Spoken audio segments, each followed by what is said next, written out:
Hello everyone. ನಿಮಗೆ ಹಾಗೆ ನಿಮ್ಮ ಮನೆಯಲ್ಲಿ ಯಾರಿಗಾದ್ರೂ ಆರೋಗ್ಯ ಸಮಸ್ಯೆ ಇದ್ರೆ ದೇವಿ ಕುಷ್ಮಾಂಡನ ಪೂಜಿಸಿ.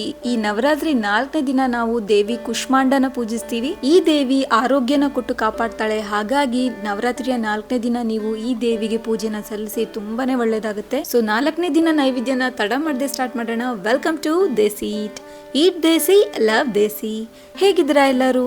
ತಾಯಿ ಕುಷ್ಮಾಂಡಗೆ ಹಳದಿ ಬಣ್ಣ ಅಂದ್ರೆ ಯೆಲ್ಲೋ ಕಲರ್ ಅಂದ್ರೆ ತುಂಬಾನೇ ಇಷ್ಟ. ಹಾಗಾಗಿ ಆ ದಿನ ನೀವು ಲೆಮನ್ ರೈಸ್ ಅಂದ್ರೆ ನಿಂಬೆ ಹಣ್ಣಿನ ಚಿತ್ರಾನ್ನ ಮಾಡಿ ನೀವು ದೇವರಿಗೆ ನೈವೇದ್ಯವಾಗಿ ಅರ್ಪಿಸಿ ತುಂಬಾನೇ ಒಳ್ಳೇದಾಗುತ್ತೆ. ಸೊ ಒಂದು 5 ನಿಮಿಷದಲ್ಲಿ ಈ ಲೆಮನ್ ರೈಸ್ ನಿಂಬೆ ಹಣ್ಣಿನ ಚಿತ್ರಾನ್ನ ನೀವು ಮಾಡ್ಕೋಬಹುದು. ಅಷ್ಟು ಈಸಿಯಾಗಿರುತ್ತೆ. ಸೊ ಹಾಗಿದ್ರೆ ಸ್ಟಾರ್ಟ್ ಮಾಡೋಣ. ಮೊದಲಿಗೆ ಒಂದು ಕಡಾಯಿಗೆ ಒಂದು 4ರಿಂದ 5 ಸ್ಪೂನ್ ಅಷ್ಟು ಎಣ್ಣೆನ ಹಾಕಿ, ಆ ನಂತರ ಒಂದು ಅರ್ಧ ಸ್ಪೂನ್ ಅಷ್ಟು ಉದ್ದಿನ ಬೇಳೆ, ಒಂದು ಅರ್ಧ ಸ್ಪೂನ್ ಅಷ್ಟು ಕಡಲೆಬೇಳೆ, ಹಾಗೆ ಒಂದು 1/4 ಸ್ಪೂನ್ ಅಷ್ಟು ಸಾಸಿವೆ, ಹಾಗೆ ಒಂದು 1/4 ಸ್ಪೂನ್ ಅಷ್ಟು ಜೀರಿಗೆನ ಹಾಕಿ, ಆ ನಂತರ ಒಂದು 2ರಿಂದ 3 ಕಡ್ಡಿಯಷ್ಟು ಕರಿಬೇವನ್ನ ಹಾಕಿ ಸ್ವಲ್ಪ ಫ್ರೈ ಆಗೋಗ್ಬಿಡಿ. ಇದು ಫ್ರೈ ಆಗೋಷ್ಟರಲ್ಲಿ ನಿಮ್ಮ ಹತ್ರ ಒಂದು ಸ್ಮಾಲ್ ರಿಕ್ವೆಸ್ಟ್, ನೀವೇನಾದ್ರೂ ನನ್ನ ಚಾನಲ್ಗೆ ಹೊಸಬರಾಗಿದ್ರೆ ಪ್ಲೀಸ್ ಈಗಲೇ ಸಬ್ಸ್ಕ್ರೈಬ್ ಮಾಡ್ಕೊಳ್ಳಿ. ಹಾಗೆ ಈ ತರ ಸಿಂಪಲ್ ಆಗಿ ಮಾಡ್ಕೋಬಹುದಾದಂತ ನೈವೇದ್ಯ ರೆಸಿಪೀಸ್ನ ನಾನು ತೋರಿಸ್ತಾ ಇರ್ತೀನಿ. ಹಾಗೆ ಈಗಾಗಲೇ ನಾನು 3 ಸಿಂಪಲ್ ಆಗಿ ಮಾಡ್ಕೋಬಹುದಾದಂತ ನೈವೇದ್ಯ ರೆಸಿಪೀಸ್ನ ನಾನು ಆಲ್ರೆಡಿ ಅಪ್ಲೋಡ್ ಮಾಡಿದ್ದೀನಿ. ನೀವೇನಾದ್ರೂ ಇನ್ನೂ ನೋಡಿರ್ಲಿಲ್ಲ ಅಂದ್ರೆ ಪ್ಲೀಸ್ ನೋಡಿ, ಯಾಕೆ ಅಂದ್ರೆ ತುಂಬಾ ಈಸಿಯಾಗಿ ಮಾಡ್ಕೋಬಹುದು. ಹಾಗೆ ಈ ನವರಾತ್ರಿಗೆ ಏನು ನೈವೇದ್ಯ ಮಾಡೋದು ಅನ್ನೋ ಚಿಂತೆನ ಬಿಟ್ಟು ಈ ರೆಸಿಪೀಸ್ನ ಟ್ರೈ ಮಾಡಿ, ತುಂಬಾ ಸುಲಭವಾಗಿ ಮಾಡ್ಕೋಬಹುದು. ಓಕೆ, ನೆಕ್ಸ್ಟ್ ಇಲ್ಲಿ ನಾನು ಒಂದು 3 ಹಸಿಮೆಣಸಿನ್ಕಾಯಿನ ಈ ತರ ಸ್ಪ್ಲಿಟ್ ಮಾಡಿ ಹಾಕೊಳ್ತಾ ಇದ್ದೀನಿ. ಹಸಿಮೆಣಸಿನ್ಕಾಯಿನ ಗ್ರೈಂಡ್ ಮಾಡಿಬಿಟ್ಟು ಗೊಜ್ಜು ತರ ಮಾಡ್ಕೊಂಡು ಸಹ ನೀವು ಮಾಡ್ಕೋಬಹುದು. ಈಗಾಗಲೇ ನಾನು ಆ ಮೆಥಡ್ ಅಲ್ಲಿ ಮಾಡೋ ಲೆಮನ್ ರೈಸ್ನ ನಾನು ಆಲ್ರೆಡಿ ಅಪ್ಲೋಡ್ ಮಾಡಿದ್ದೀನಿ, ಡಿಸ್ಕ್ರಿಪ್ಷನ್ ಅಲ್ಲಿ ಹಾಕ್ತೀನಿ, ನೋಡಿರ್ಲಿಲ್ಲ ಅಂದ್ರೆ ಪ್ಲೀಸ್ ವಾಚ್ ಮಾಡಿ. ಓಕೆ, ನೆಕ್ಸ್ಟ್ ಈಗ ಇದಕ್ಕೆ ಒಂದು 1/4 ಸ್ಪೂನ್ ಅಷ್ಟು ಅರಿಶಿನ ಪುಡಿ, ಹಾಗೆ ಒಂದು 1/4 ಸ್ಪೂನ್ ಅಷ್ಟು ಹಿಂಗನ್ನ ಆ್ಯಡ್ ಮಾಡಿ ಲೋ ಫ್ಲೇಮಲ್ಲಿ ಒಂದು 2 to 3 ಸೆಕೆಂಡ್ಸ್ ಬಿಡಿ. ಆ ನಂತರ ಮರಿದೆ ಇದಕ್ಕೆ ಒಂದು 1/4 ಸ್ಪೂನ್ ಅಷ್ಟು ಸಕ್ಕರೆನ ಆ್ಯಡ್ ಮಾಡಿ. ಇದರಿಂದ ಟೇಸ್ಟ್ ನಿಜವಾಗ್ಲೂ ಡಿಫ್ರೆಂಟ್ ಆಗಿರುತ್ತೆ.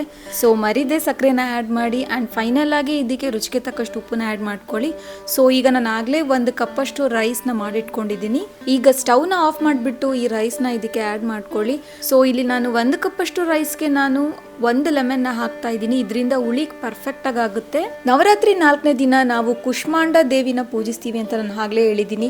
ಹಾಗೆ ಆ ದೇವಿಗೆ ಯಾವ ಬಣ್ಣ ಇಷ್ಟ, ಹಾಗೆ ಯಾವ ಪ್ರಸಾದ ಮಾಡಿದ್ರೆ ತುಂಬಾ ಒಳ್ಳೇದು ಅಂತ ಎಲ್ಲ ಹೇಳಿದ್ದೀನಿ. ಆದ್ರೆ ಅದೆಲ್ಲದಕ್ಕಿಂತ ಹೆಚ್ಚಾಗಿ ಮನಸ್ಸನ್ನ ಸ್ಥಿರವಾಗಿಟ್ಕೊಂಡು ಶುದ್ಧವಾಗಿಟ್ಕೊಂಡು ಪೂಜೆನ ಮಾಡಿ. ಹಾಗೆ ಮರಿದೆ ಈ ಸ್ತೋತ್ರವನ್ನು ದೇವರ ಮುಂದೆ ಹೇಳಿ. ಇದರಿಂದ ನಿಮ್ಮ ಮನೆಯಲ್ಲಿ ಆರೋಗ್ಯ, ಆಯುಷು, ಸಂಪತ್ತು ಹಾಗೆ ಸಂತೋಷ ತುಂಬಿರುತ್ತೆ. ಓಂ ದೇವೇ ಚ ವಿದ್ಮಹೇ ಕುಷ್ಮಾಂಡಾಯ ಧೀಮಹಿ ತನ್ನೋ ದುರ್ಗ ಪ್ರಚೋದಯಾತ್. ಈ ಮಂತ್ರನ ದೇವರ ಮುಂದೆ 11 ಸಲ ಇಲ್ಲಾಂದ್ರೆ 21 ಸಲ ಹೇಳಿ, ಎಲ್ಲ ಒಳ್ಳೇದಾಗುತ್ತೆ.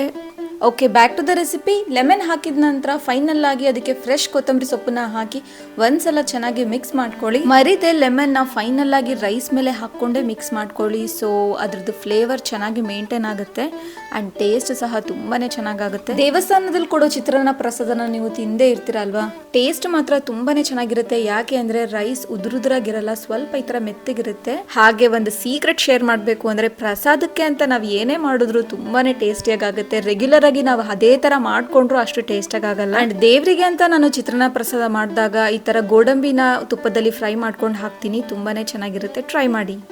ಓಕೆ, ಇವತ್ತಿನ ನೈವೇದ್ಯ ರೆಸಿಪಿ ನಿಮ್ಮೆಲ್ಲರಿಗೂ ಇಷ್ಟ ಆಗಿದ್ರೆ please like, comment, share and subscribe to my channel. Okay then stay tune. By.